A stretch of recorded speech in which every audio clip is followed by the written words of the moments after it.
हाय भूतले श्रीमते भक्ति वेदांत स्वामिनिति नामिने नमस्ते सारस्वते देवे गौरवाणी प्रचारिणे निर्विशेष शून्यवादी पाश्चात्य देशतारिणे जय श्री कृष्ण चैतन्य प्रभु नित्यानंद श्री अद्वैत गदाधर श्रीवासादि गौर भक्त वृंद हरे Krishna Krishna Krishna Hare Hare Hare Ram Ram Ram Hare Hare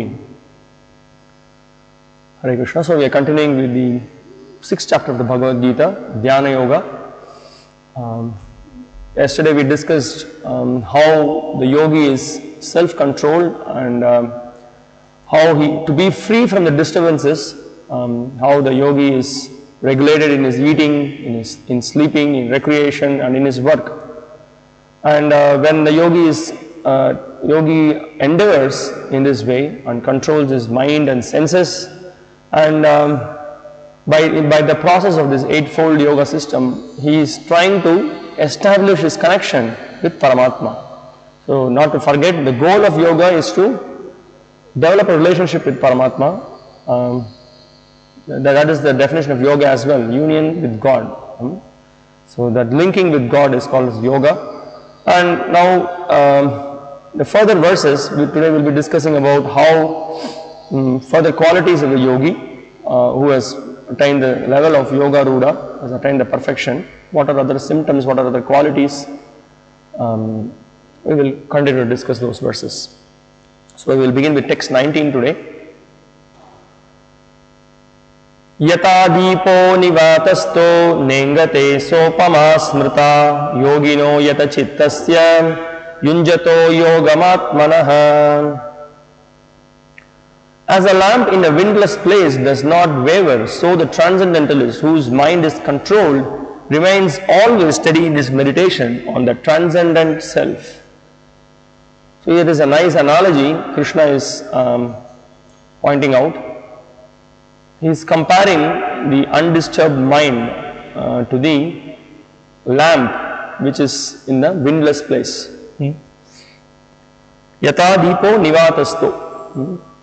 Nivatastaha refers to the place where there is no wind, and deepo refers to the lamp. So Krishna is saying that a person whose mind is undisturbed and whose mind is focused. Earlier also we heard in the 2nd chapter, Krishna, when he speaks about how the mind should be focused, mind should be not distracted. So he says that ekeha kurunandana, he says about that.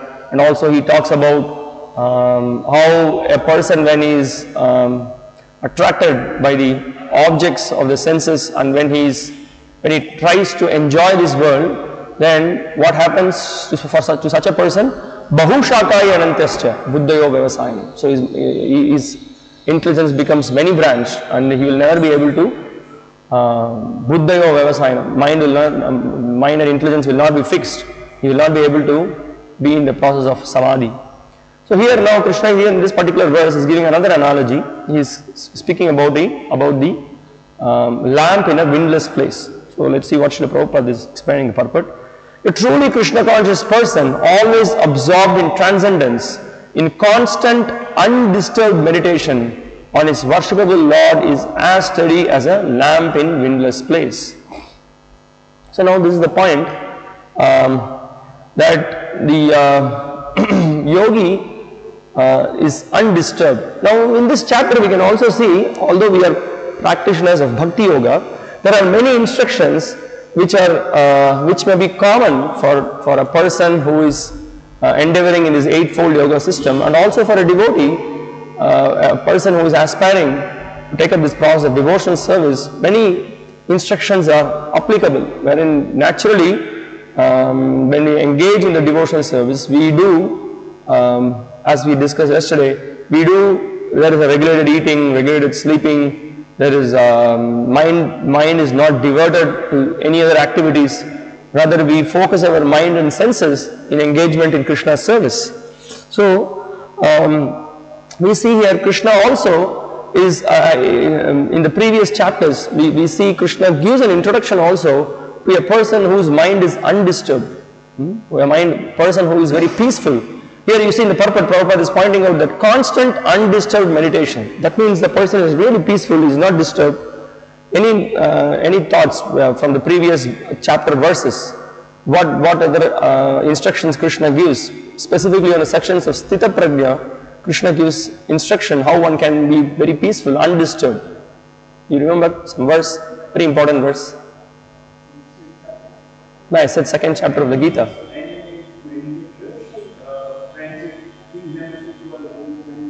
Okay, Krishna gives an analogy as well. Krishna gives, again, yeah, that's the nice one. Yeah, Krishna speaks about the ocean. Apuryamanam achala pratishtam.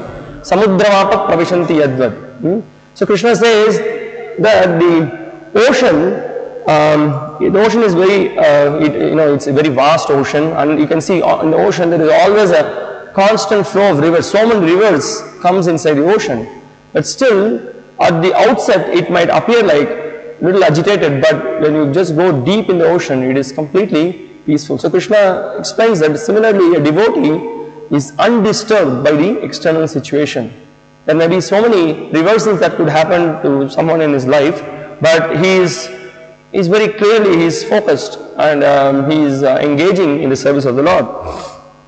And also, so there is one thing, one disturbance that could happen from the external point of view, and also you could see, even think of this example Krishna gives about this lamp, which is, because it is protected, the lamp is protected in a place where, although there may be so much wind outside, but it is a protected place, so the lamp is glowing steadily. But still, sometimes there could be a problem with the lamp. The light may not be sharp enough, it may not be good, there could be some disturbance. What could be another cause for that? What other cause which can give problem for the lamp? So let's say we have an oil lamp. Yeah, if the oil is not pure, if the oil is contaminated, let's say it's mixed with water or whatever, then what happens? Then the lamp will not be, the glowing of the lamp will not be proper. Similarly, if this is the whole discussion, no? If our mind and senses are very much contaminated, then we cannot be steady, we will be disturbed. So the Lord is pointing out that here. So that needs to be understood. So again, if you see, so this verse is also pointing out to steadiness in devotional service. That's an important aspect. Now one may be super enthusiastic for 5 days, and after that one may disappear. So it should not be like that. Steadiness is very much required. That's why all these instructions are given. Why did we had so much discussion yesterday about regulation. Why? Regulation is required for steadiness. So burst of enthusiasm is not sufficient. We have to sustain it with proper steadiness, which means that day in, day out, we just have to continue with patience, determination, enthusiasm. We have to engage in Krishna's service, because Maya is also very powerful, and it can, if we are a little slack, we will be completely devoured. So Krishna's Kaviraj Goswami, the Chaitanya Charitamrita also is pointing out how we are eternally servants of Krishna. Jivera Swarupa Hoi Krishnere Nitya Das. But then also a warning is given, Hoya Mayar Das Kore Nana Abhilash. So the more the different kinds of desires we have, then we forget that we are eternal servants of Krishna. We forget that we are eternal servants of Krishna, and then we become Mayar Das. So that's the point to be understood. So now that is why sometimes people can't understand why we are avoiding so many other material pleasures. The devotees, there are do's and don'ts. So our mind can easily get disturbed, with different things that we come with. We could be disturbed by watching a TV, by reading a newspaper, by just looking at some poster outside. Anything can agitate our mind. So then the steadiness gets disturbed. Then we lose track of our focus. So Krishna is also, we can see as in the previous chapters also, Krishna pointed out that a devotee does not hanker for some things which is, he doesn't engage in over endeavor, he does not do over endeavor. Whatever that comes on its way, he accepts it and he understands it as the situation. This due to my previous karma, I have been into this situation, this is what I have got, and in this situation let me try to work out and let me try to do my best in trying to serve the Lord. So that in that way he is very peaceful, he is not over endeavoring, and he is not getting stuck by that. So that's what Krishna also explained. Yadricha lava santushto dvandva tito vimatsarah. So we can see he is free from dualities, he is not envious, and yadricha. So whatever that comes on the way, he accepts it. Okay, so here that's what is the main point to be understood. Krishna is pointing out that the steadiness is very much required, because unless you continue with patience practicing, taking up this devotional service, or even in this eightfold yoga system, you continue to practice, then you will not, if you just drop out in between, you may not attain the destination.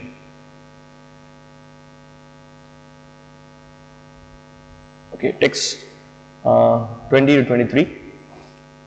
Yatro paramate chittam niruddham yoga sevayam yatra chaivatmanatmanam pashyan atmani tushyati sukam atyantikam yattad buddhigrahyam atindriyam veti yatra na chaivayam stitaschalati tatvatah yam labdva chaparam labham manyate nadikam tatah yasmin stito na dukkena gurunapi vichalyate tang vidya dukkha sanyoga viyogam yoga sangnitam. In the stage of perfection called trance or samadhi, one's mind is completely restrained from material mental activities by practice of yoga. This perfection is characterized by one's ability to see the self by the pure mind and to relish and rejoice in the self. In that joyous state, one is situated in boundless transcendental happiness, realized through transcendental senses. Established thus, one never departs from the truth, and upon gaining this, he thinks there is no greater gain. Being situated in such a position, one is never shaken, even in the midst of the greatest difficulty. This indeed is actual freedom from all miseries arising from material contact. So this particular verse is showing of character of a devotee, of a person who has already established his connection with Paramatma, and after having established his connection with Paramatma, how he is totally disconnected from the external world. He is not disturbed by the various situations that he is put into. His mind is completely peaceful, not agitated. Even in the midst of the greatest difficulty, he is not shaken. He is having such a strong faith. So, how is that? Because he has cut himself off from the external world, and he is, as we heard from the previous verses, he got the, due to the relation that he has developed with the Paramatma, he is able to be self-controlled, and he is able to be absorbed in higher transcendental pleasure.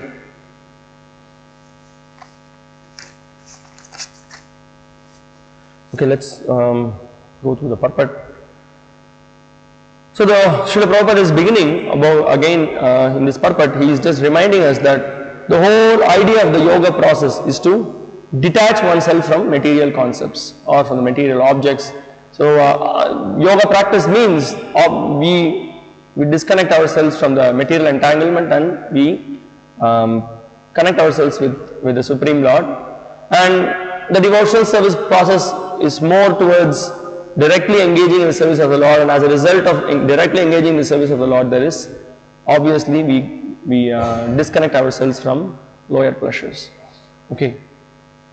This is the primary characteristic of the yoga principle, and after this one becomes situated in trance or samadhi, which means that the yogi realizes the super soul through transcendental mind and intelligence without any of the misgivings of identifying the self with the super self. Here Srila Prabhupada immediately is giving a warning that yes, when we engage in this yoga, the self is connecting with the super self, not that you merge. So here he is saying, he is very clearly making a point that misgivings of identifying the self with the super self. So it's not that the self merges with the super self. Okay. There is an acceptance of transcendental pleasure. Okay, before that, Prabhupada here is actually, when this yoga system, if you see, there is in the Shat Darshanas, in the 6 systems of philosophy, there is Patanjali has given the Yoga Sutras. The Yoga Sutras, it is mentioned how by the practice of yoga, one can come in touch with the Lord, and by the perfection of yoga system, one will be able to establish a connection with Paramatma. Now Srila Prabhupada is pointing out that what is the understanding of transcendental pleasure in the system that is given by Patanjali. So Prabhupada also, Srila Prabhupada is doing a comparison of how Patanjali Yoga Sutras, what is the definition that it speaks about the transcendental pleasure, and he compares it with the misconception of the impersonalists, how the impersonalists misunderstand the pleasure. So we will discuss that. There is an acceptance of the transcendental pleasure in the Patanjali system, but the monists do not accept this transcendental pleasure out of fear of jeopardizing the theory of oneness. You see, this is the point, no? When it comes to a pleasure, what happens is that there is a duality. There are two personalities. You render some service, and as a result of rendering service, there is reciprocation. So that is, you get happiness by rendering of service to the Supreme. So Srila Prabhupada is pointing out that because of the theory of oneness, so they are just cutting off. Because also we discussed, in the verse Vita Raga Bhaya Krodha, that the impersonalists do not want to have any kind of pleasure, because pleasure in the material world means there is happiness and suffering. There is always duality. So they want to completely cut any kind of pleasure. They want to negate themselves. So this is the idea. So they don't want to accept transcendental pleasure. Okay, let's continue. The duality of knowledge and knower is not accepted by the non-dualist. But in this verse, transcendental pleasure realized through transcendental senses is accepted. So this is the point.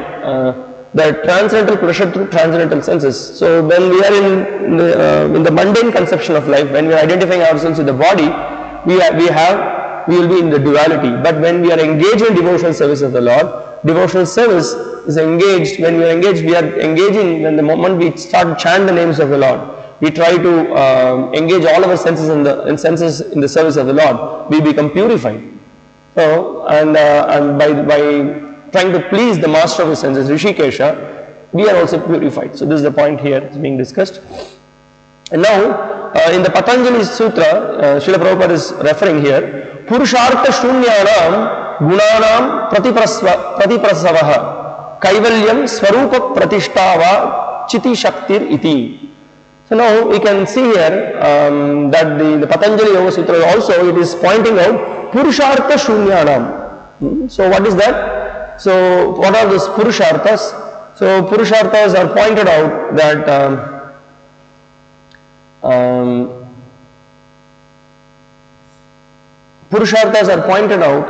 there are four Purusharthas: Dharma, Artha, Kama, Moksha. And in this whole process of Dharma, Artha, Kama, Moksha, it is first in a dharmic way you lead your life, and then by that you accumulate Artha, you accumulate money, wealth, and then after accumulating money and wealth, then you try to satisfy your senses. Then after satisfying your senses, then you go for moksha. So this is the standard system that is there. But now here Patanjali is making a point that Purushartha Shunyanam.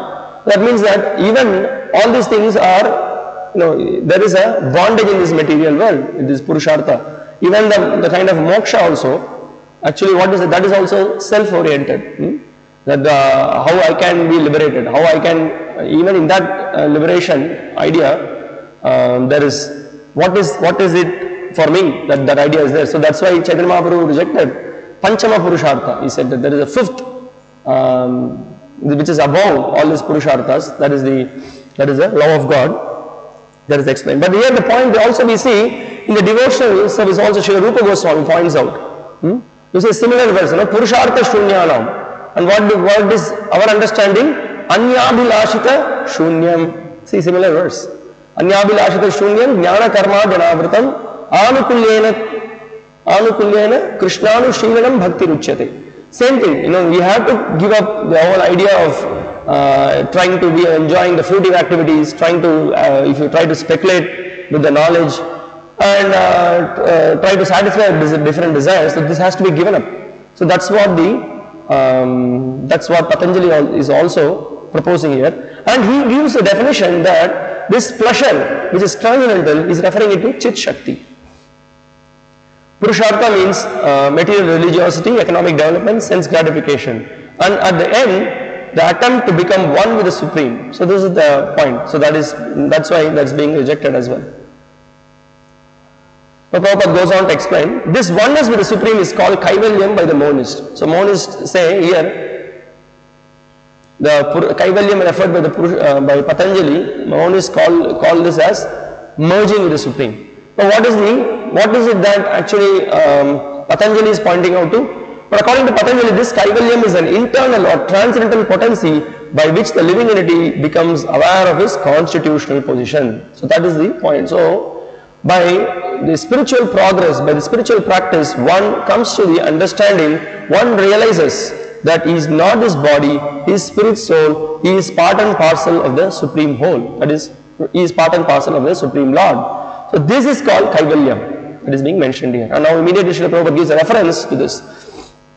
In the words of Lord Chaitanya, this state of affairs is called Cheto Dharpanam Arjanam, or clearance of the impure mirror of the mind. This clearance is actually liberation, or Bhavamaha Davagni Nirvapanam. So it's very clearly made here. So here Kaivalyam is not merging, but Swarupena Vyavasthiti. We become fixed in the constitutional position. So Prabhupada is immediately giving a reference in the purport. And Prabhupada further points out, again he is clarifying what is this nirvana. After nirvana or material cessation, there is the manifestation of spiritual activities or devotional service to the Lord, known as Krishna consciousness. So that's the thing. Now, after liberation, not that we are completely, we become static. There is no more consciousness, there is no more activity, but it is full of activity. Once we enter into the spiritual abode of the Lord, there is whatever that we were doing here, the same thing we are going to do there. So there is not that we become completely null and void, and we enter nothingness and no service at all. So that's why Srila Prabhupada is pointing out that the jiva is continue to engage in devotional service. Moksham Vishnandri Labham. So we should always remember this. So liberation means we attain the lotus feet of the Lord and we engage in His service. So otherwise, so much the Mayavad is misinterpreted. Maya or illusion. Okay, in the words of the Bhagavatam, Swarupena Vyavasthiti, this is the real life of the living entity. Maya or illusion is the condition of spiritual life contaminated by material infection. Liberation from this material infection does not mean destruction of the original eternal position of the living entity. Patanjali also accepts this by his words, Kaivalyam Swarupa Pratishtava Chiti Shakti Riti. This Chit Shakti or transcendental pressure is real life. And also the Vedanta Sutra points out that Anandavayo Abhyasat. So the Lord is always in bliss. Similarly, the jivas also, or they are in bliss. How they are in bliss? By engaging in the service of the Lord. By the Bhakti Yoga, by engaging in devotional service. Now again in this verse, there is this verse also very much speaks about the Samadhi. So Samadhi is being pointed out by Srila Prabhupada gives here a reference of two kinds of samadhis. Samprajñāta Samadhi, Asamprajñāta Samadhi. When one becomes situated in the transcendental position by various philosophical researchers, he is said to have achieved Samprajñāta Samadhi. In the Asamprajñāta Samadhi, there is no longer any connection with mundane pleasure, for one is then transcendental to all sorts of happiness derived from the senses. So now this is the point. So when a devotee is actually really, when he is in samadhi, is absorbed in the service of the Lord, so this is the state. He is completely undisturbed by any external thing. We can also imagine of this position of Prahlad Maharaj, how when he was thrown from the mountain, when the snakes attacked him, he was completely protected. He was completely in connection with the Supreme Lord, so he was not at all disturbed. So Srila Prabhupada further points out, when the yogi is once situated in that transcendental position, he is never shaken from it. Unless the yogi is able to reach this position, he is unsuccessful. So this is the state. So once he makes progress and comes to this state of samadhi, he is no more disturbed by any external situation. So that's why we can see the examples in the Bhagavatam also of great personalities. So when such a powerful demon came to attack Ambarish Maharaj, Ambarish Maharaj was undisturbed. We cannot even imagine how is it that, because he is completely, his whole entire existence is absorbed in Krishna's service. So he is inspired by the Chit Shakti, because of his purity and his devotion to the Supreme Lord. So these are the examples that we see. So Prabhupada immediately further, he continues to criticize, having given this definition of what is in the Samadhi. So Srila Prabhupada points out that today's so-called yoga practice, which involves various sense pleasures, is contradictory. A yogi indulging in sex and intoxication is a mockery. Even those yogis who are attracted by the siddhis in the process of yoga are not perfectly situated. If yogis are attracted by the byproducts of yoga, then they cannot attain the stage of perfection, as it is stated in this verse. Because what is the criteria? The criteria for samadhi is that total disconnection from material pleasures. Both cannot go hand in hand. We saw, then there are two stages we saw, yoga rurukshu and yoga ruda. So when you are allured, go back to the process of engaging in action, engaging in activities without attachment and all those definitions we were discussing.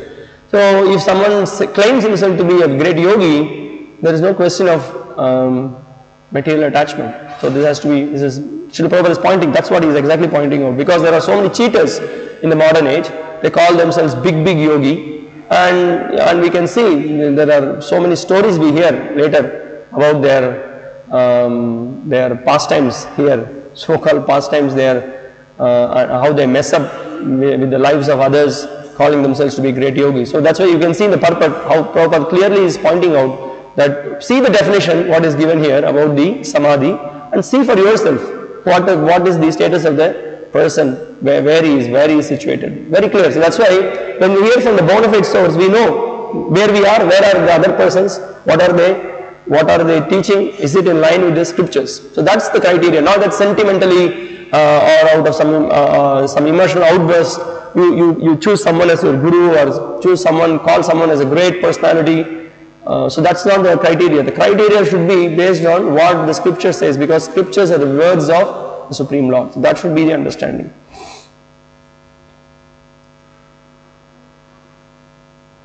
So Srila Prabhupada actually, after discussing all these things, he rejects the idea of all other yoga systems. There are many impediments, especially in this age of hypocrisy, to practice Hatha Yoga, Dhyana Yoga and Jnana Yoga. There is no such problem in executing Karma Yoga or Bhakti Yoga. Srila Prabhupada definitely defines Karma Yoga.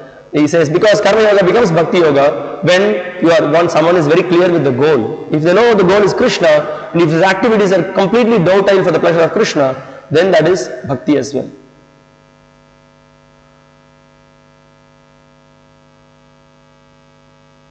Okay, now in this verse, if you see in this particular verse, it is spoken about how a devotee or the particular yogi is undisturbed, how he can even tolerate the different situations. So Srila Prabhupada continues in his purport.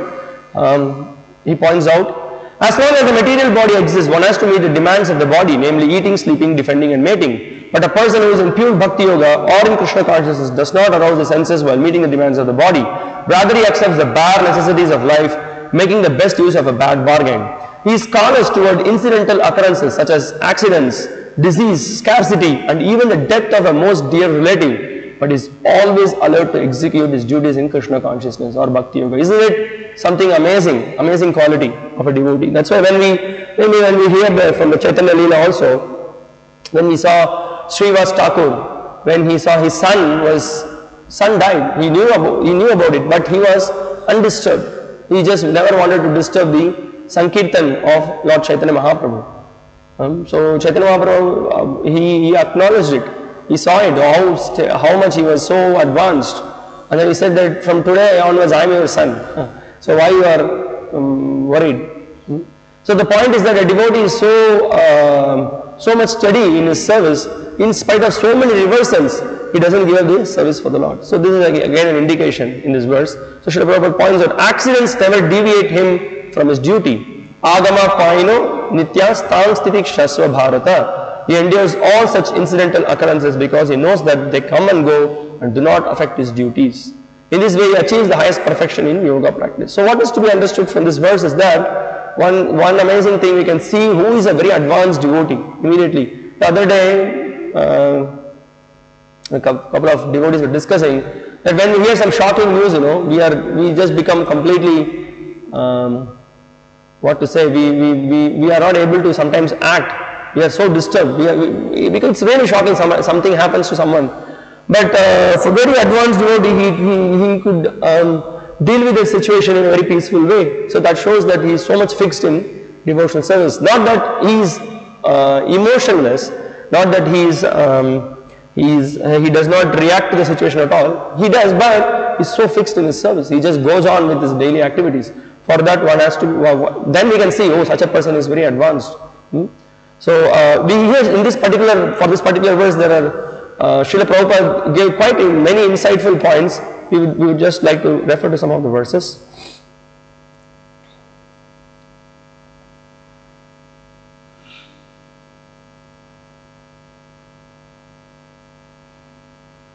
Okay, there is one quote I would like to share from Srila Vishwanath Chakravarti Thakur's commentary.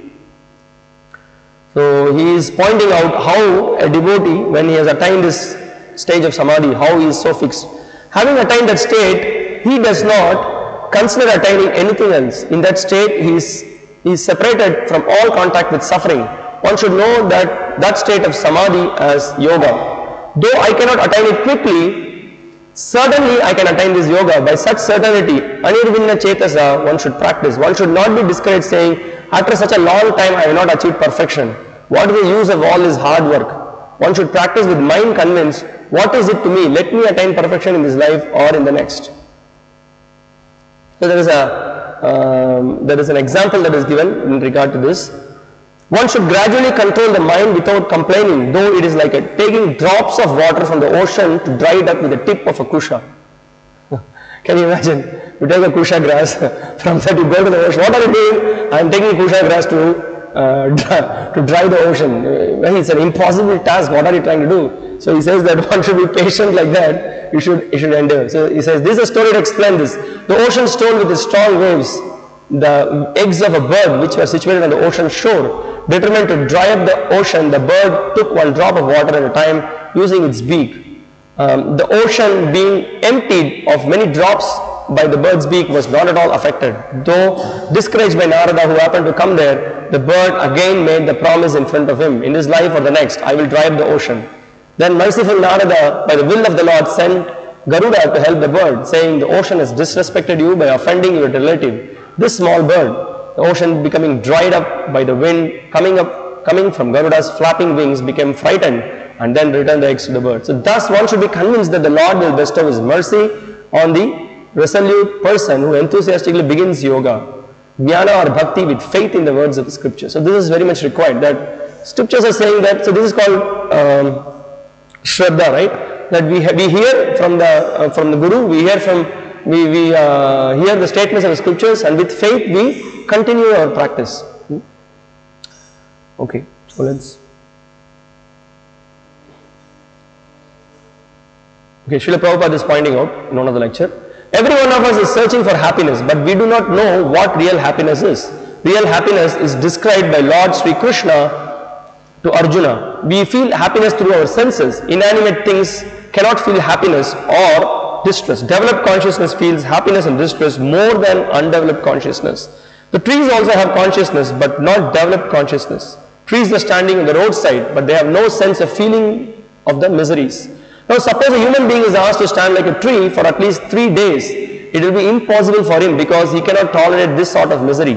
Therefore the conclusion is that every living entity feels pleasure and happiness according to the developed consciousness of his being. Similarly, the happiness which we are feeling now in the material mixture is not real happiness.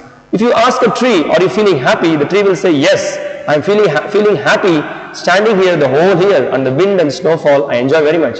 So that sort of happiness the tree may enjoy, but you are a human being and you cannot endure this level of enjoyment. But the highest standard of happiness is described here. Sukham atyantikam yattad buddhi grahyam atindriyam. Buddhi grahyam atindriyam. Buddhi means intelligence. One has to be intelligent. If you want to enjoy life, then you must use your intelligence. The animals do not have human intelligence. Therefore, they cannot enjoy life as a human being can. So here in the Bhagavad Gita, it is said buddhi grahyam atindriyam. So we have to use our buddhi, we have to use our intelligence. So whenever, that's why we have our real friends are one who just point out when we are in Maya. They say that, hey, use your intelligence. What is this nonsense? You are watching some garbage in the internet. You are just misusing your smartphones. You are just going for some sports, for recreation. This is foolishness. Don't waste your time. You have a great business. You have a great work to do for Krishna. So devotees come and then shake, and then they help. They remind us. So then we remember buddhi grahim atindriyam. So this is the point. Use your intelligence in Krishna's service. Don't be carried away by Maya and lose track of your eternal service that you are engaged in the service of the Lord. Prabhupada goes on. Take the example of a dead man. The senses, the hands, the nose, the sense organs and everything are there. But now he cannot enjoy them. The dead body cannot enjoy anything. Enjoyment requires intelligence. That means that the enjoying energy, the spiritual spark has gone away and it has no power to enjoy. The dead body cannot enjoy anything. If a man is offered a dead body of a beautiful woman, will he accept? Or a woman is offered the dead body of a beautiful man, will she accept? No, because that enjoying spark is no longer there. That requires intelligence. The spirit can enjoy but not this body. So probably because this verse speaks about the sensual enjoyment as well, so Srila Prabhupada is pointing out what is this sensual enjoyment which is really temporary. So one should not go for that. Okay, here is another one. I am very glad to inform you a practical example. One of our students, he was put into very unfavorable condition, but he was not, I mean to say at all disturbed due to this Krishna consciousness. Practical, confident, and we are also not disturbed. We thought, oh, Krishna is there. He will not be put into difficulty. He cannot be put into difficulty, you see. So here it is said, Yasmin stitona dukkena gurunapi vichalyate. If one is situated firmly in Krishna consciousness, the gravest type of danger cannot disturb him. It is such a nice thing. Yasmin stitona dukkena gurunapi. Guru means very heavy, very heavy. Gurunapi dukkena na vichalyate. He is not disturbed. He is not disturbed. Of course, it may be a story, but I am telling you of my practical life. In 1942, there was heavy bombing in Calcutta. Heavy bombing in Calcutta. By once or twice bombing, all the population vacated. Calcutta was a city of no man, but there were, of course, many people remained there. Those people who could not leave the city for some urgent or some other business. So, somehow or other, I had to remain in the city, and on the 12th December 1942, I remember there was a heavy bombing. But fortunately we stayed, we saw something, fireworks is going on. So let us enjoy, you see. Dong, like that, so many bombings. So what can be done? There may be so many dangers in our life because it is a place only full of dangers. We do not know because we are foolish, we are trying to adjust these things. That is our foolishness. Just like in a railway carriage, you are being transported from one place. Suppose it is crowded. So instead of adjusting the crowd, better tolerate for a few hours and get down and go to your destination. Similarly, we may have many dangerous spots in this material life. But if we are preparing ourselves for going back to Krishna, in Krishna consciousness, then these things will not be cared for. Let them happen. Agama paino anityas Bhakti-śāstra Bharata. So I just read this. I remember one incident. We were just from what is the next junction we have from we go towards Velur, from here to Velur. Jolarpet, yes, thank you. From Jolarpet to Katpadi, it was just it probably takes about 1.5 to 2 hours. And within the 2 hours, there was a volcanic eruption in the train. Actually, there was a heavy fight between two people because both of them wanted to sit. One fellow said that I came first, another fellow said I came first. Heavy fight. The fight was going on up to Katpadi actually. It was really pathetic actually. And by the time, Katpadi, both of them actually wanted to get on Katpadi. Still outside, they came out to the station, still they were fighting. So this is actually foolishness. And when Srila Prabhupada says that when there are some small difficulties are there, better you just tolerate and get along with your life. Otherwise you go crazy actually. So that's the whole point. So here Prabhupada is pointing out that to attain, one to get the higher pleasure, one should tolerate some inconveniences and difficulties and go on with the process of Krishna consciousness.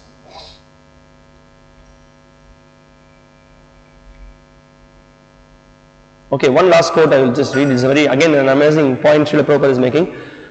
A friend was advised by his friend that if you chew sugar cane, oh, it is very nice sweet.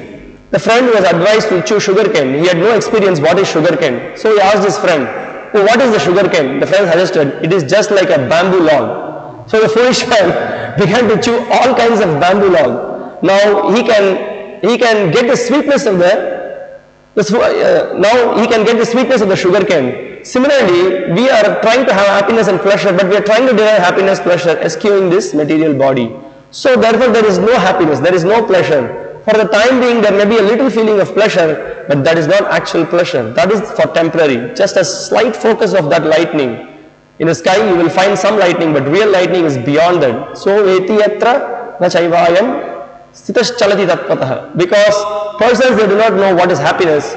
So stitash chalati tatpatah. Real happiness, they are deviated from real happiness. So this is the whole point.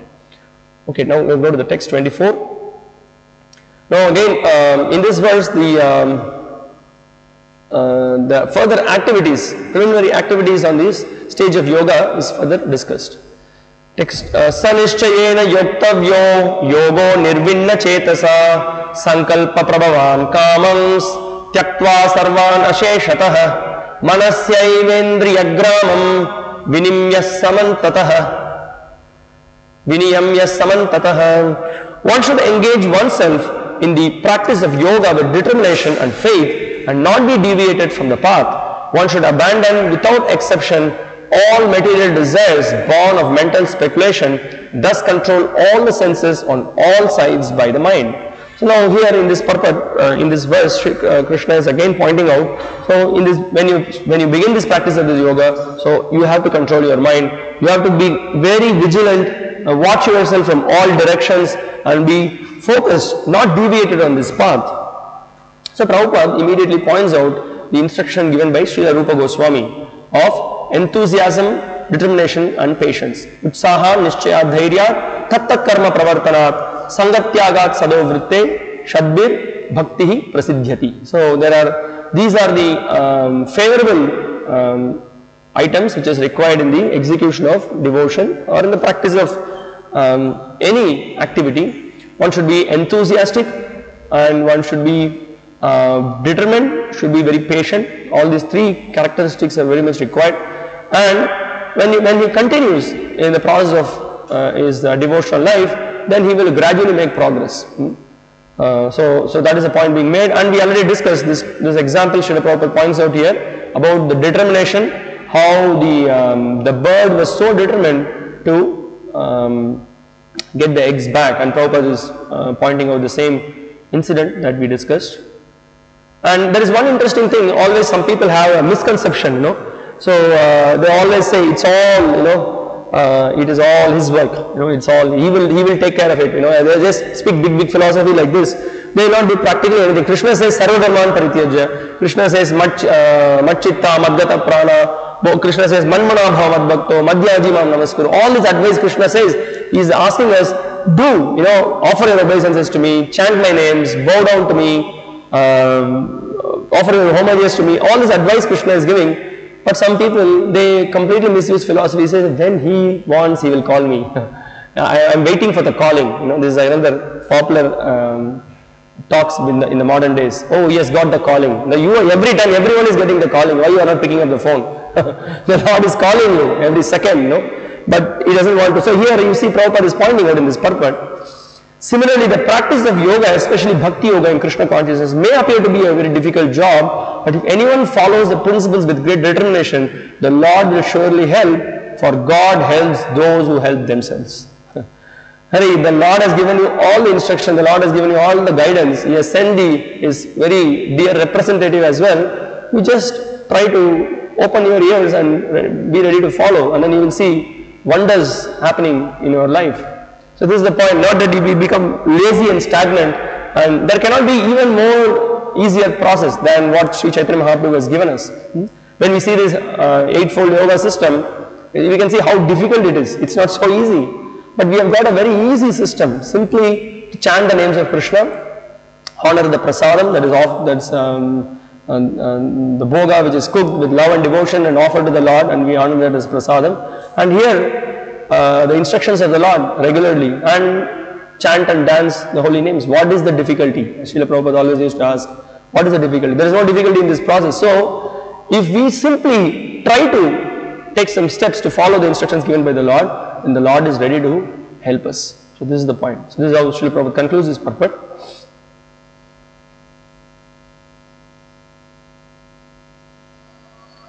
Okay, now further instruction is given how a person should act very cautiously and carefully while executing this devotional service.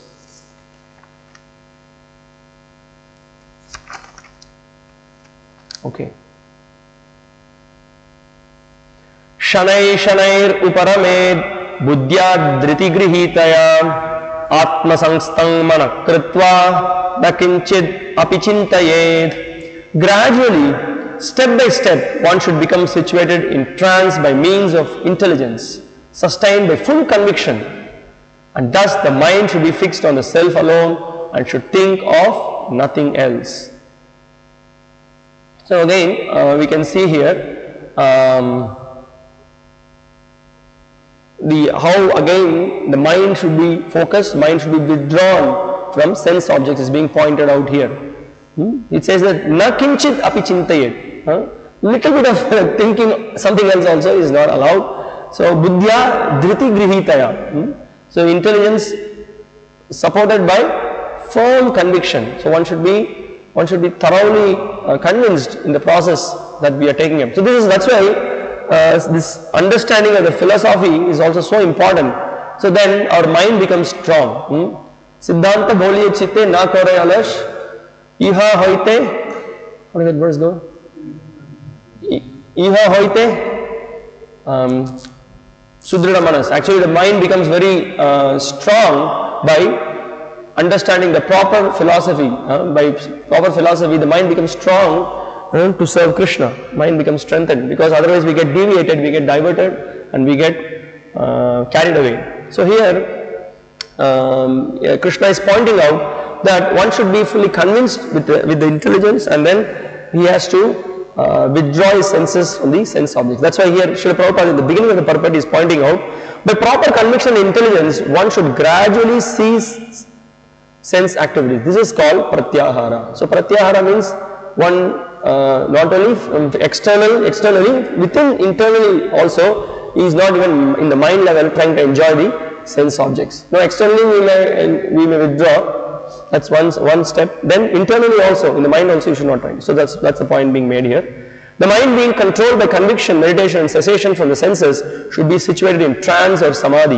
At that time there is no longer any danger of becoming engaged in the material conception of life. So this is the status that we heard in the last two verses also, that how a yogi or a devotee by developing the higher pleasure due to his connection with the Paramatma, he is able to cut himself off from all the external sensory allurements.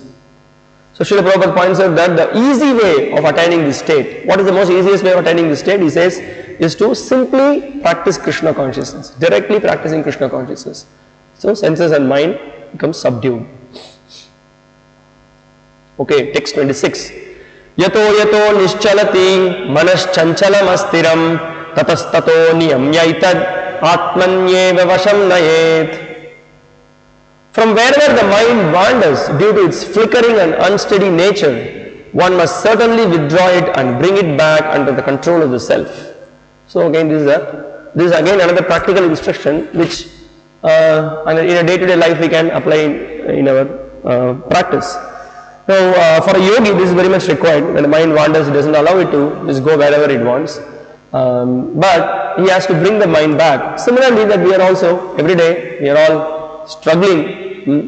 We are all trying to focus our mind. We are trying to put the mind back into we are trying to put the mind back on track by remembering the instructions that we have heard from Krishna.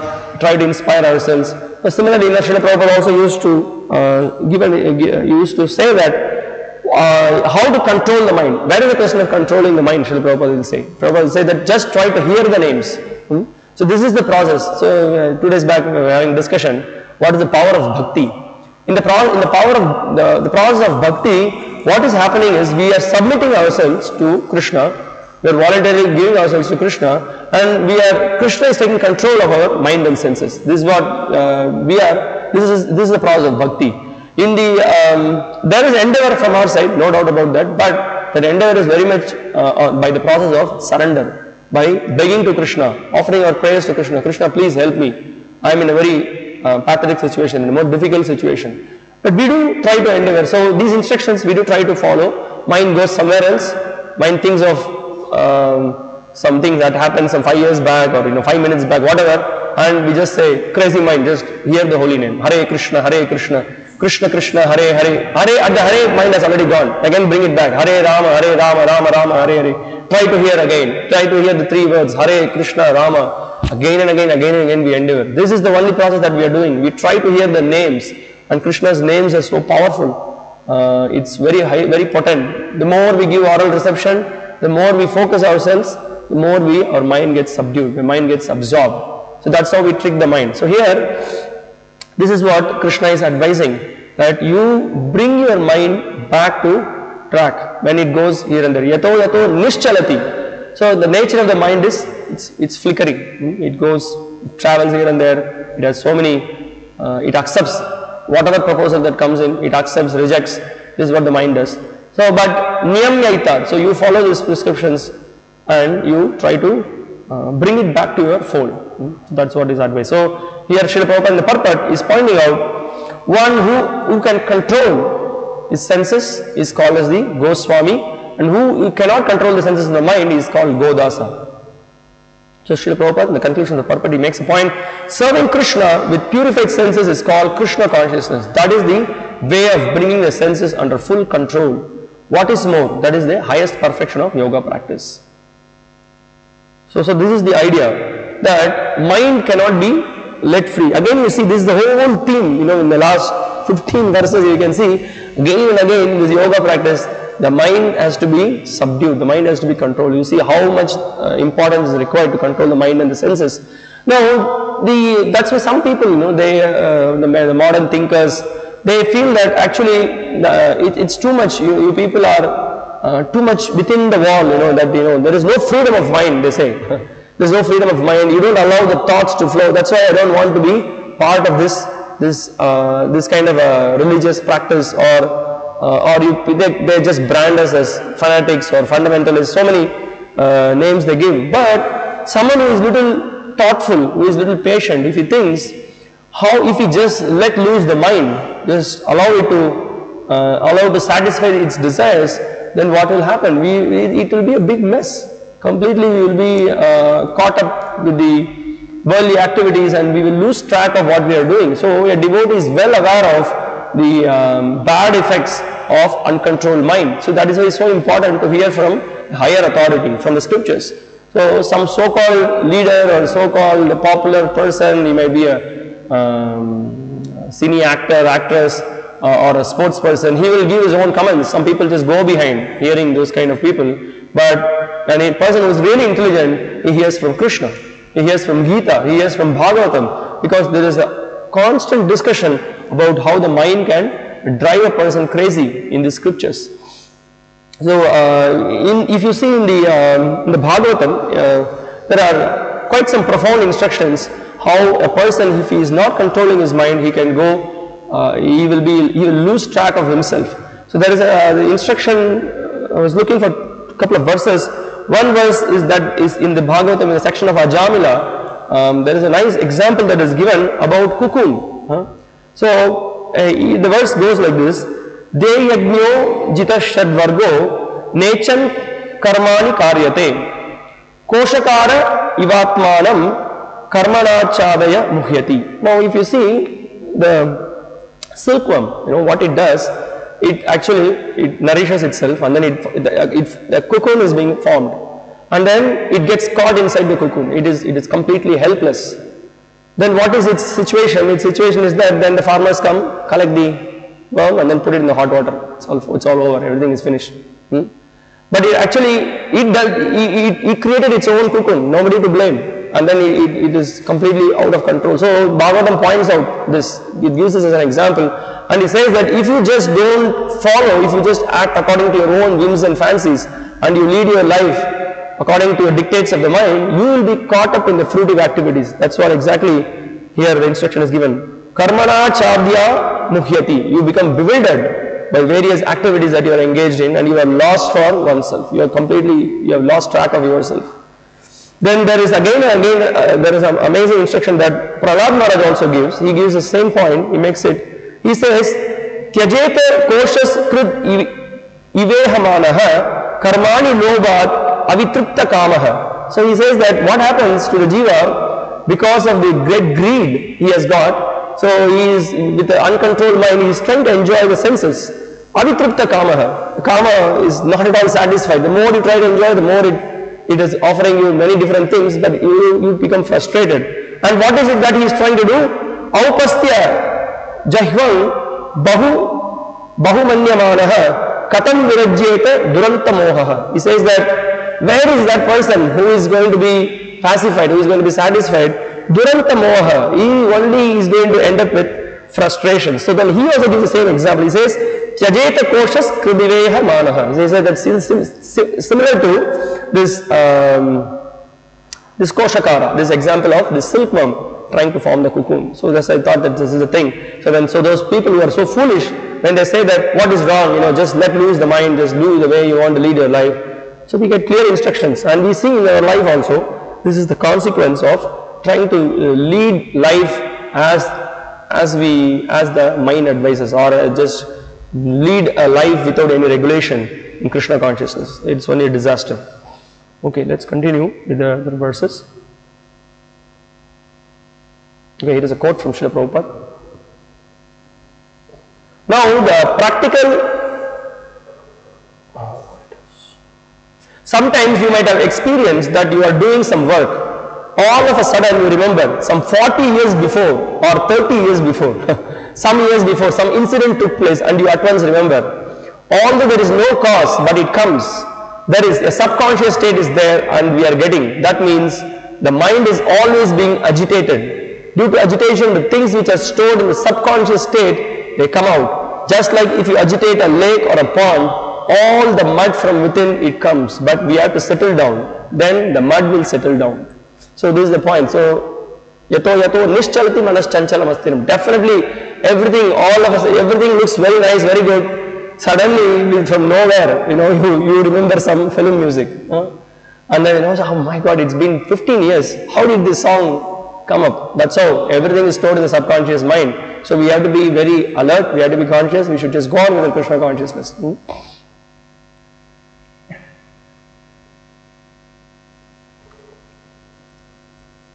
Okay, here Prabhupada is giving a solution. Therefore, this is the only method, that you chant loudly and hear Hare Krishna. If your mind is in other things, it will be forced to concentrate on the sound vibration Krishna. You haven't got to withdraw your mind from other. Automatically it will be withdrawn because the sound is there. Just like the motor car sound is going on. Automatically your attention is diverted there. Similarly, if you chant Krishna, so automatically my mind will be fixed up. Otherwise, I am accustomed to fix up my mind in so many things.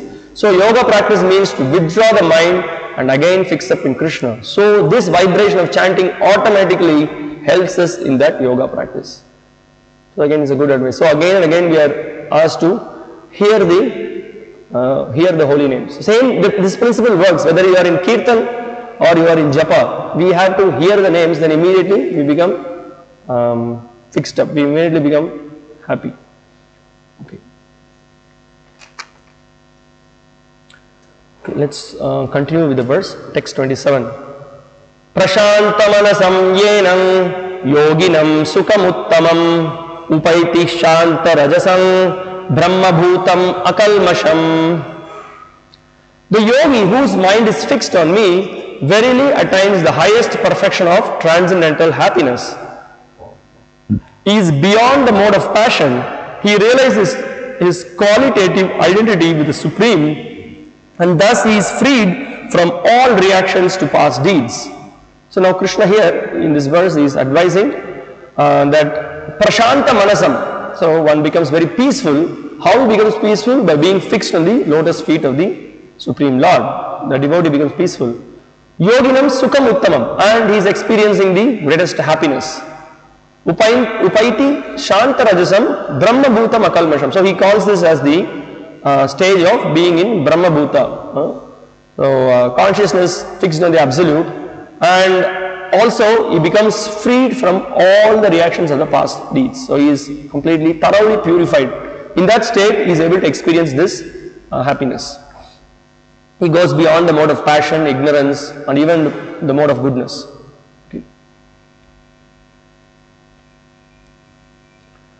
Srila Prabhupada points out, Brahma Bhuta is the state of being free from material contamination and situated in the transcendental service of the Lord. Mad Bhaktim Labate Param. One cannot remain in the quality of Brahman, the Absolute, until one's mind is fixed on the lotus feet of the Lord. Savai Mana Krishna Padara Vindayoho. So here it is pointed out what is the secret. The secret is that the yogi, he is on the level of coming in connection with the Paramatma. But a devotee, what he is further establishing his connection with the Lord, he is even developing the relationship with the Lord by engaging in his service. So we all know the levels of the different rasas. In the Shanta rasa, one may have an appreciation of the Lord. But in the other rasas, there is more, the service attitude is more kindled. So when in the other rasas, there is an engagement in the service of the Lord. So we can see here that a devotee, that's why Srila Prabhupada is immediately pointing out Ambarish Maharaj's activities. Savai Mana Krishna Padara Vindayoho. So by engaging his mind, his senses, so the chief of all the senses is the mind, and Savai Manaha. So Ambarish Maharaj is absorbing his mind in the Lord's Nama Rupa Guna Leela. And then he is engaging his eyes in the service of the Lord by seeing the beautiful form of the Lord. He is engaging his ears by hearing his holy names. He is engaging his feeling of touch by embracing the devotees. He is engaging his hands and legs in serving the temple, cleansing the temple. So like that, he is absorbing himself in the service of the Lord. And as a result, we know what is the status he attained. He became completely peaceful. He became free from envy. In fact, he went on to such an extent that he, in spite of someone giving harm to him, still he is thinking of his welfare. So that is the great quality of a more advanced devotee. The more the devotee is advanced, the more he could see all the situations as Krishna's plan. So this requires a very high status of realization. And Srila Prabhupada is further pointing out here, to be always engaged in the transcendental loving service of the Lord, or to remain in Krishna consciousness, is to be factually liberated from the mode of passion and all material contamination. See the point, I'll again repeat here what Srila Prabhupada is pointing out. To be always engaged in the transcendental service of the Lord. And what he says, by engaging in the service of the Lord, he says that one is factually liberated from the mode of passion. Sometimes some people think that devotees are engaged in book distribution or construction work or any service for the matter. He said that, oh, this is some passionate work, they think. But it's not passionate work. It is absolutely free from passion, because this is done for the pleasure of the Lord. This is absolutely performed for the pleasure of the Lord, and there is no question of being passionate there. So, of course, the service has to be done with consciousness. That's another point. But if someone has a conception that these activities in Krishna consciousness is actually passion, the best thing is to sit and then engage in meditation. That's a complete misconception. So that's why many times we can see Srila Prabhupada points out certain phrases in his text just to drive the point that devotional service is beyond the mode of passion and other gunas.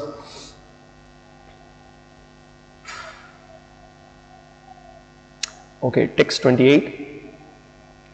Yunjanevam sadatmanam yogi vigata kalmashah sukena brahma sansparsham atyantam sukamashnute. Thus the self-controlled yogi, constantly engaged in yoga practice, becomes free from all material contamination and achieves the highest stage of perfect happiness in transcendental loving service to the Lord. So here Prabhupada is translating, here it is said that atyantam sukamashnute. Atyantam sukamashnute, he attains the greatest transcendental pleasure. How? By engaging himself in the transcendental service of the Lord. So sukena brahma samsparsham, that's also pointed out.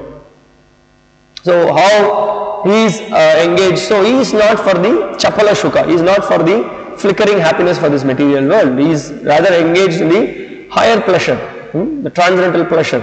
Actually, this has to be understood also very properly. Why some people are so much going for the sensual pleasure. The sensual pleasure, although it appears to give some kind of a satisfaction or some kind of happiness, but it can never satisfy the soul. So sometimes Srila Prabhupada used to give this example of you have this sweet rice or kheer. Everybody likes to taste it, it's nice. But you can just imagine if there is some sand in that sweet rice, how will it be? How will your experience be? You try a little bit of sweet rice, you take one spoon and then immediately you could taste the sand within few seconds. Sometimes there was once what was that? It was on an Ekadasi. We had there was this moria that was cooked, but somehow or other the fellow cheated us by sending moria with the sand. Very difficult. One place it is tasty and immediately the sand comes and gives such a disturbance. So what is this? This is the same thing in the material world. You cannot, the kind of pleasure that we derive, immediately along with the pleasure there is a pain as well. Actually this pleasure itself in this material world, it's not pleasure, it's an interval between two difficult situations. That is what we think as pleasure here.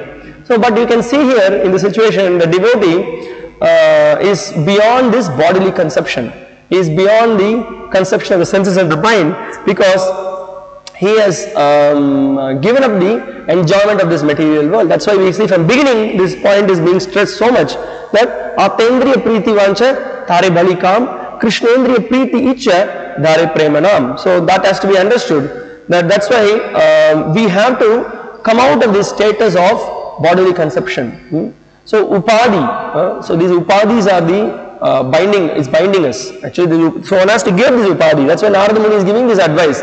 Sarvopadi vinirmuktam tat paratpena nirmalam rishikena rishikesha sevanam bhakti ruchyate. So very clearly the definition is given, unless we give up these Upadis, because when we are going to identify ourselves with different Upadis, we are going to be more and more conditioned. We will not be able to experience the kind of happiness that the great yogis experience. Sukhena Brahma Samsparsham, because he is in touch with the Brahma Samsparsham. The touch is, the pleasure that is deriving is not of the bodily concept of life, but the sparsham that we are experiencing, we are thinking, oh, very beautiful thing, very nice thing to see, and the feeling of, the sense of touch from one body to another body, there is some kind of a pleasure, but we think that to be great pleasure, but that is foolishness. Here it is being explained that the yogi has become purified of all kinds of this pleasure. He is no more tries this kind of pleasure. He has given up this kalmashaha. He is purified of these kind of sensory pleasures, and his pleasure is Brahma Samsparsham. So that is the status of a devotee. He has made such a progress by completely absorbing himself in Krishna's service. So that's why we can see one who does not have this knowledge, he is carried away in this material world, expecting pleasure from everything, from his near and dear ones, having hope in this material world that some other pleasure will make me happy. That's why also Govinda Das in his song, he in Bajau Remana, he very clearly points out what is the kind of happiness we are going to get here, because the very happiness that the material world is offering, it's flickering. So what Govinda Das, what he points out, Chapala Shukalaba Lagire, he says, right? Chapala Shuka. Chapala Shuka is this very flickering happiness. So don't go for the Chapala Shuka, Upadi Bhuta. Better you must be Brahma Samsparsha. That is what is required. So Srila Prabhupada is pointing out in the purport. Self-realization means knowing one's constitutional position in relationship to the Supreme. You see, immediately Srila Prabhupada is, why he is pointing out this?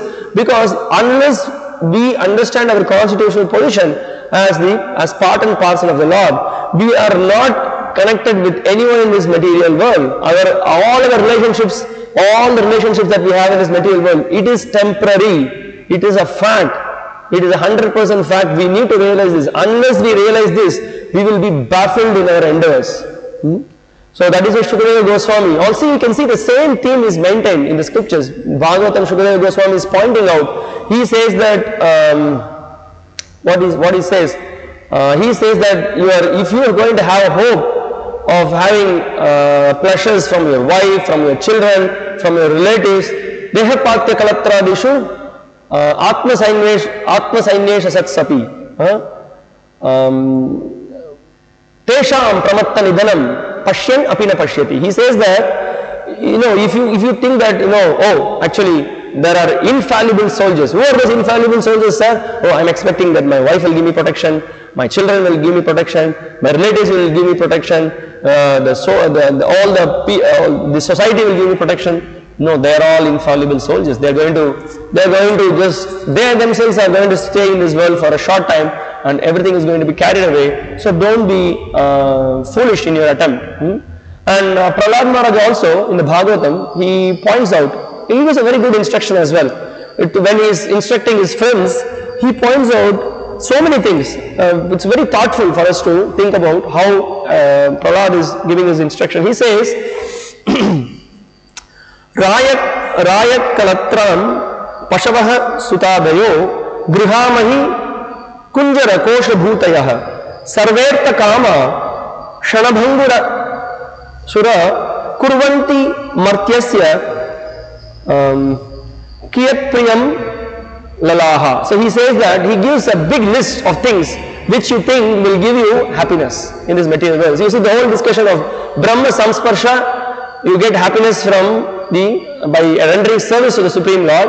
But if you think that no, other things will give me happiness, but it is foolishness. So he says, Rayaha, wealth is not going to give you happiness. Then he says, Kalatram, wife and friends, you have so much hope on wife and friends. Sorry, they will not give you happiness. Pashavaha. So everybody, specifically in his modern days, we can see that day, Divya Prem Prabhu and myself were coming in the car. Suddenly I saw one car overtaking us, and there was such a big dog that was there. And the lady and others, so much patting, playing with the dog. So he says that Pashavaha, your domestic animals are not going to be with you for long. That's not going to give you happiness. Then he says, Sutadayo, children. Your children will not give you happiness. Your children's and the other expansions of the children, they are also not going to give you happiness. Gruha, we have a beautiful house, wonderful house.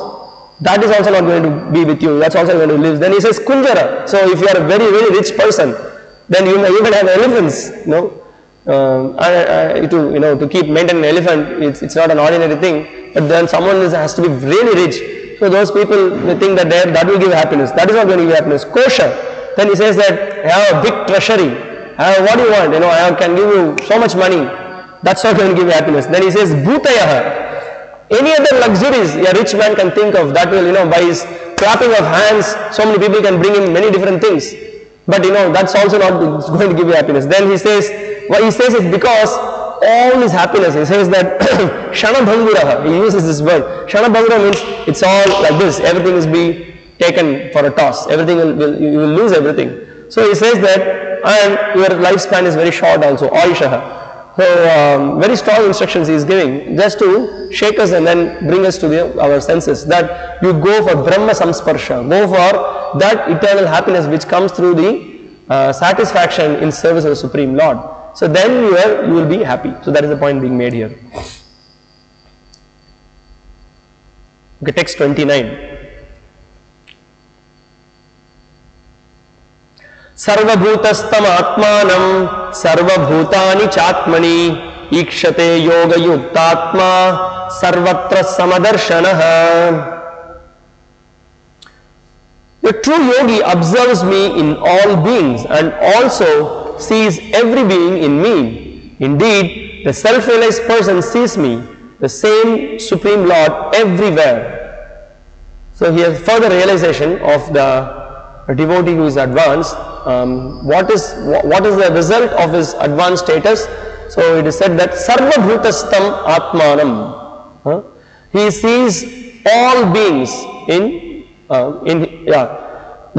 sees the Lord in all the beings. He sees all the jivas as part and parcel of Krishna.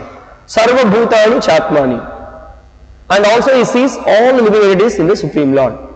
So there are two verses very much connected. The next verse also, Krishna is going to speak about how the same concept he is explaining. Yomam pashyati sarvatra sarvamscha mai pashyati. Tasyaham na pravashyami Sachamena pranashyati. So the same thing is explained here. Ikshate yoga yuktatma. And because he is engaged in this yoga, he is completely connected with me and is self-realized, he is equal to everyone. Like the Lord is also equal to everyone. So Srila Prabhupada is discussing this in the purport. The Lord in his Paramatma feature is situated within both the heart of the dog and that of a Brahmana. The perfect yogi knows that the Lord is eternally transcendental and is not materially affected by his presence in either a dog or a Brahmana. So when we read the purport for the verse Vidyavinaya Sampanne Brahmane Gavihastini, Srila Prabhupada elaborately discusses how the Lord is not partial, how the Lord is neutral. He is a well-wisher and he wants to help everyone. So that is the point being made. And we can also understand here, Srila Prabhupada is pointing out a similar thing, that so that when it said that the Supreme Lord is neutral, we can see here, Prabhupada is pointing out that the supreme neutrality of the Lord, the individual soul is also situated in the individual heart, but he is not present in all hearts. That is the distinction between the individual soul and the super soul. One who is not factually in the practice of yoga cannot see so clearly. So here Prabhupada gives another analogy about the Lord's neutrality. He says, Atatatvac cha matratvat atmahi paramo harihi. The Lord being the source of all beings is like the mother and the maintainer. As the mother is neutral to all different kinds of children, the supreme father or mother is also. Consequently, the super soul is always in every living being. So now we can see the situation. Mother, she may have many children. Maybe in those days it was a common thing to have 7 children, 8 children, 10 children, and she's neutral to everyone. She may be affectionate to someone who is very much who is very obedient and ready to follow the instructions, but generally she is very equipoised with all the children. And also sometimes out of affection and out of duty, she may even chastise, she may even beat the children. But that doesn't mean that she has got any hatred for the children. For the well-being of the children, she may do this act. And also the child also, what it does, although the mother begged the child in the morning very heavily, the child immediately when he is hungry goes to the mother, doesn't think that, oh, my mother begged me, and the mother also does not have any ill feelings. For correcting the child, the mother does his act. Similarly, a devotee has a clear understanding, a devotee has a proper understanding that I am put in a particular situation and he does not curse the Lord. The Lord, he has a plan, he has for a particular reason.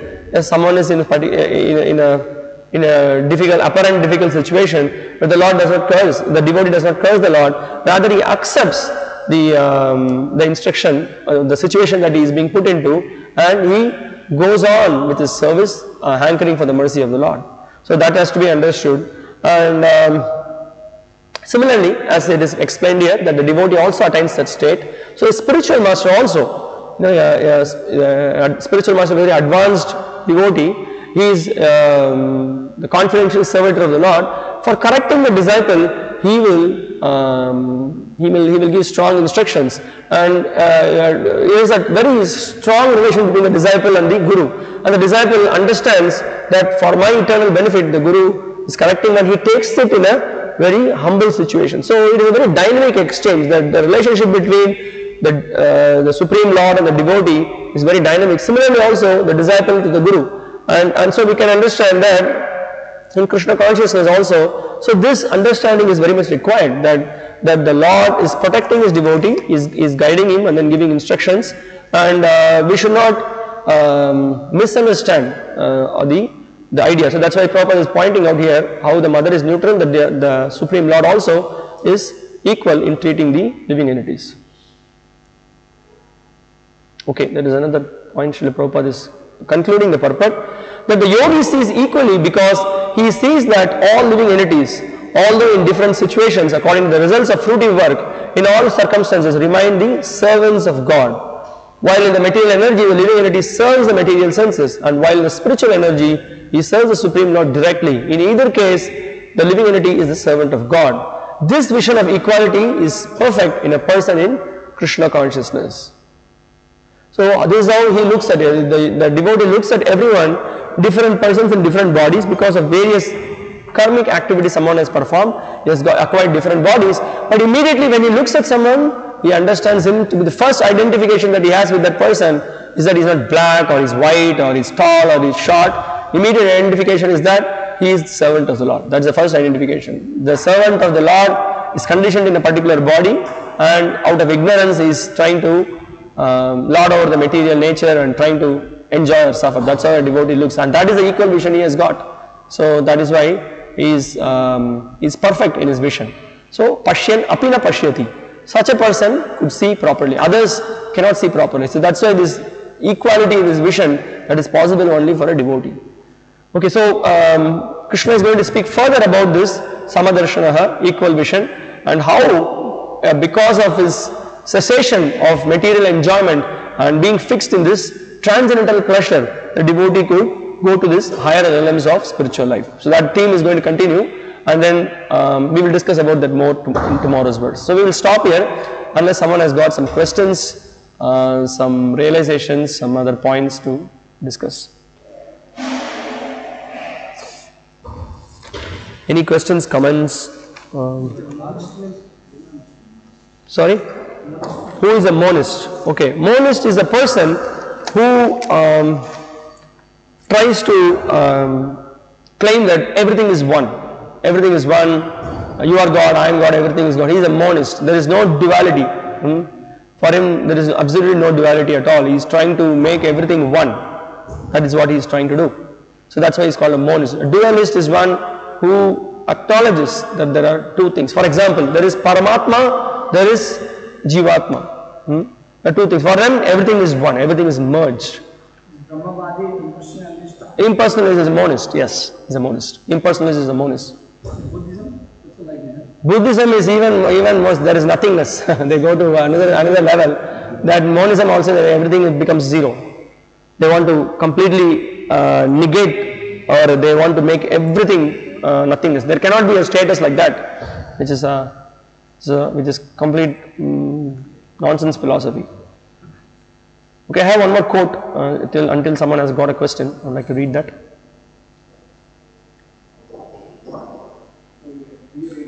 Yes, I'll just finish this quote meanwhile. No, this is a fact. It is not an association or vision. This is a fact. When you see a cat, when you see a dog, you see Krishna in him. Why? You know that here is a cat, living being. He, by his deeds, past deed, he has got this body, cat, forgetfulness.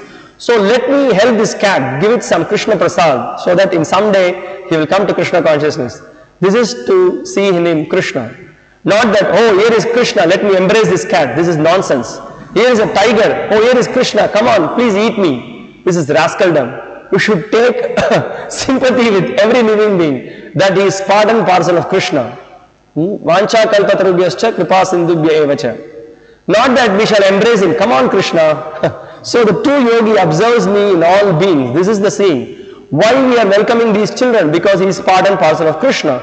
We are giving them chance to, as much as possible, to take part in the kirtana, to taste the prasada. That child who comes imitates like this. Oh, don't think that it is going in vain. Something done in Krishna consciousness, knowing or not knowing, it will save it, it will have its effect.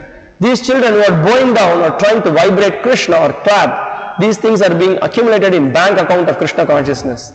Just like if the child touches this fire, it will act. It will not excuse the child that, oh, he is child, he does not know. The fire will act. Similarly, if Krishna is the Supreme Spirit, a child who may take part in it, Krishna will act. You may know it or do not know it, it doesn't matter because Krishna is there.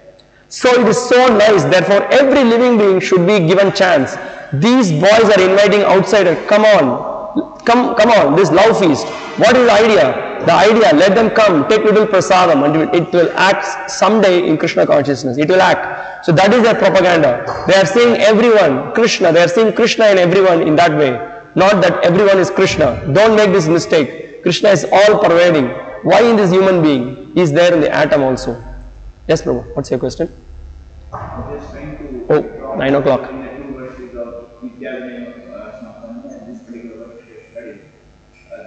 Both actually are transcendental.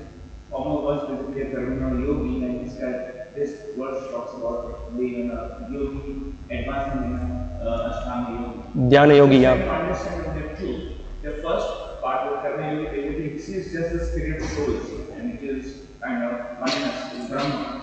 And this particular person, the yogi, actually sees the Paramatma, which Correct. And Correct. Yes. Yes. So the point was that in the previous chapter we saw that a devotee who is, I mean, a yogi who might who has this realization of Vidya Vinaya Sampanne, so he might not be on the level of Paramatma realization, but here we can see a Dhyana yogi is on the level of Paramatma realization.